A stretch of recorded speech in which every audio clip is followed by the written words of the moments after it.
পলাশির প্রান্তর থেকে 260 বছর পরে হলো নতুন করে এই দেশের মানুষ আবার জাগবে, আবার প্রতিবাদ করবে।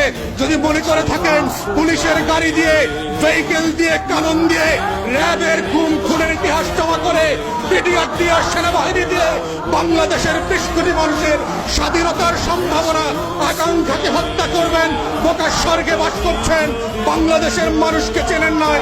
তারা নতুন করে যখন জাগবে, আওয়ামী লীগের কাফন কেনার টাকা পাওয়া যাবে না, কবর দেওয়ার মাটি পাওয়া যাবে না। সেই দিন আসতেছে, সেই দিনের প্রস্তুতি নেন।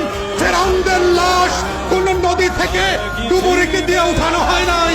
এই ফেরাউনদের লাশও বাংলাদেশের মানুষ ডুবুরি দিয়ে উঠাবে না, কোন হুজুর জানাজা পড়বে না, কোন কবর এই লাশ নেবে না। সেই দিনের অপেক্ষায় বাংলাদেশের 20 কোটি মানুষ। বারবার বলছি, আইয়ুব খান রাজতন্ত্র আমরা মানি নাই, ইয়াহিয়া খানের রাজতন্ত্র আমরা মানি নাই, শেখ পরিবারের রাজতন্ত্র মানি না, মানছি না, এখন মানব না। ছেলে মেয়েরা যখন ভোটার বিরুদ্ধে পাবলিক বিশ্ববিদ্যালয়গুলোতে আন্দোলন করছে, তখন আজকে মাত্র আমরা দেখলাম